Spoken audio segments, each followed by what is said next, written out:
video on my channel. I am back at 7 Mile Beach, my usual stomping grounds here at Royal Palms. Highly recommend it if you're coming on a cruise, or if you're staying for a week, or whatever you're doing if you live here. All a good spot. Sorry guys, I'm wet. I just got splashed by waves. It's very choppy today, so there's an update for you. Anyways, today I'm coming to you with 5 things that nobody tells you about moving to the Caribbean. So I'm going to share with you a few tidbits that I've learned in my time since moving back here. For those of you who know my story, you'll know that I actually grew up on the island here until I was about 11 years old. And then I moved to Canada and I just moved back last year. So kind of relearning life in the Caribbean as an adult. So that's been really interesting. And I want to share with you 5 things that you may not realize before making a move like this. Some good, some bad, some neutral, but here are some things, whether you're coming for a short stay or an extended stay, that you may want to be aware of about life in the Caribbean. So here we go.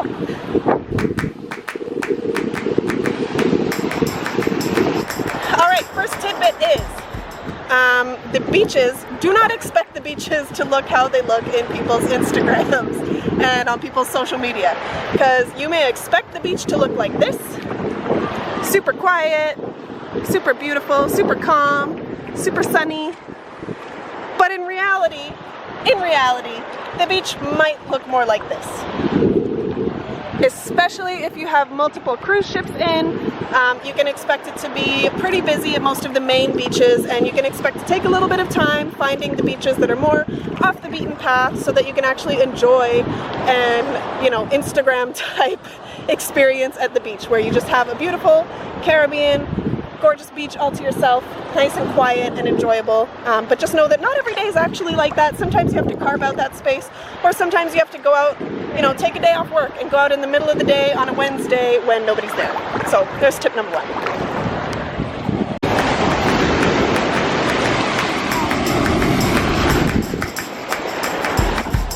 Okay, so fact number 2 that nobody will tell you about living in the Cayman Islands is expect pay wages to be way different from wherever your home country is. And that can be depending on industry as well. Now, before I get started, first of all, yes, I am standing beside 2 buckets of beer. I don't know why. I'm just standing here. It's not my beer. But regarding wages, so things will be very different here than what you might be used to seeing as far as pay wages back home. For example, I just moved from Canada, as I mentioned earlier, and if I were an accountant in Canada and came down here to be an accountant down here, I would actually make probably a lot more money than what I was making in Canada. However, in tourism or in retail coming down here, I'm going to make a lot less. And that's because, 1, there's no minimum wage, so for any kind of job that's considered a service industry where you might be starting out at minimum wage, expect your starting wage to be a lot lower than it is back home. Minimum wage back in Canada, where I'm from, is about $14 an hour depending on where you are. And down here, starting wage for retail is like $6 an hour, so it's significantly different. So keep that in mind.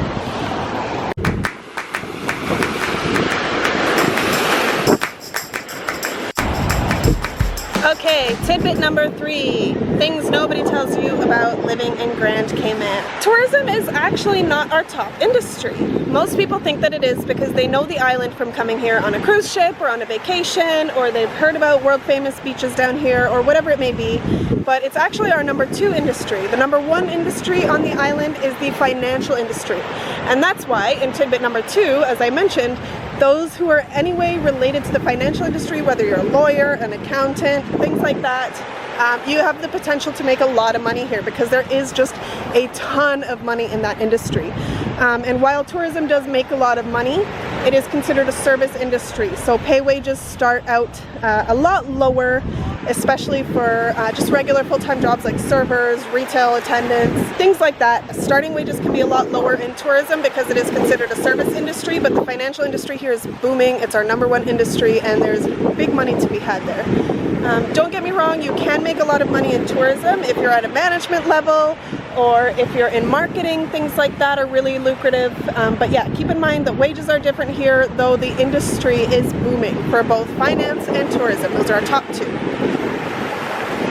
Oh, and just as a side note, sorry, I'm totally filming this out of order, but about tourism being our second largest industry, you will want to reserve patience for tourists, because when you start to live here, you're going to start to notice tourists doing some really silly things, like driving on the wrong side of the road, or just things that would be considered like not common sense for those of us that do live here. But yeah, you're going to see tourists all day, every day.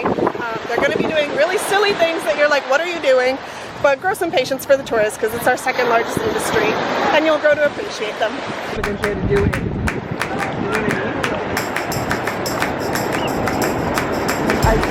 The fourth thing a lot of people won't tell you about is the laws down here. So there's a lot of laws that just nobody's going to let you know about. So I highly recommend doing a little bit of homework on just basic Cayman laws that may affect you. Things like the laws about the beach. So right here I'm standing in front of what is considered a private beach area. In my last 7 Mile Beach video, I did talk about this a lot, where I talked about public access to the beach and how public access is a right to anyone here. It's a resident right. You have the right to access the shore. So anything up to the shoreline, as far as the water comes, is technically public property, and nobody can tell you that this is a private beach. It's all public beach. So that's one of many examples of laws that you might want to be aware of here in Cayman, is that yes, they can block off that area because it is not on the shoreline, but anything up to the shoreline is 100% public property.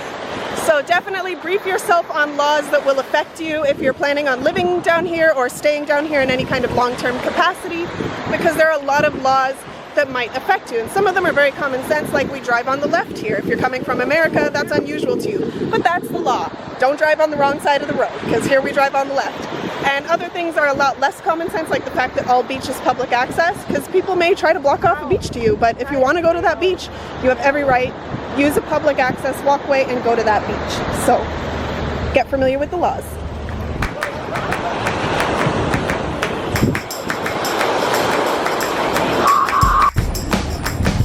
Hello everyone, so it is now tomorrow, and I'm coming at you with the final point, which is the shopping struggle. Here we go. Okay, so a quick break, because I realized that this video lost context a little bit, and you might be wondering why I switched to tomorrow all of a sudden. And that's because you're getting a bonus fact.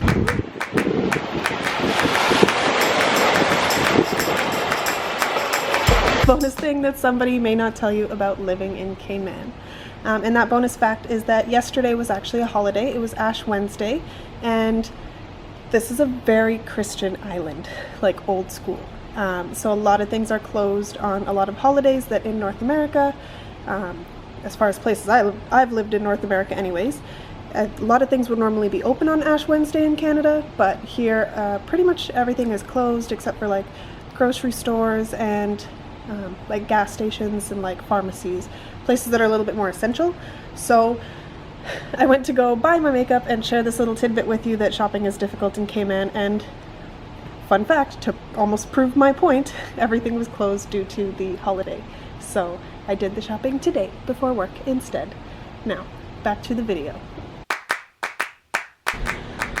So when it comes to shopping in Grand Cayman, you're going to find many challenges, not just one. And it's kind of interesting because Cayman is in some ways known as a shopping destination, specifically when it comes to things like jewelry, perfume. Because it's tax-free, duty-free, a lot of people come off of cruise ships looking to buy a Rolex or buy a Patek Philippe or, you know, some really high-end jewelry, high-end watches, things like that. But when it comes to everyday shopping, like if you need a pair of jeans, you might have a struggle, and that's something that you have to be prepared for. There are a lot of things, really specific things, that when you're down here, you may have to end up shipping in from Miami. Or a lot of us will go on regular trips to the States or to Canada or to the UK or wherever it is that we're from, and we will bring back suitcases full of the things that we just have a hard time getting down here. And when it comes to furniture, yes, we do have furniture stores, we have mattress stores down here, but when you want something specific, a lot of the businesses here will special order in from the US for you.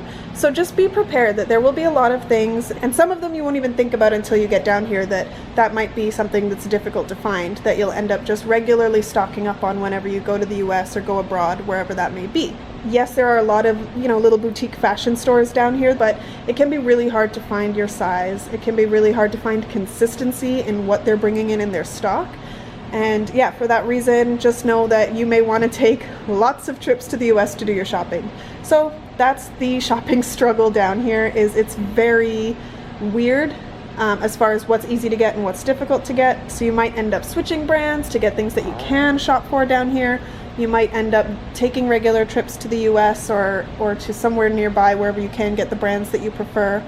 And some things you might find you not only can get down here, but you can get them cheaper and tax-free. So for me, makeup is one of those things. I did have to switch brands. I switched to some Bare Minerals products because I could get them down here, but I see huge savings on that now because I can pay in CI dollars and there's no tax, so it actually works out to my benefit. But you will find that there are a lot of things that you're going to struggle to shop for down here. And it is well known among residents, expats, people who live down here, that shopping trips are a regular thing for a lot of us. So there is a little tidbit that you might not know about Cayman. So with that, I'm going to wrap up this video.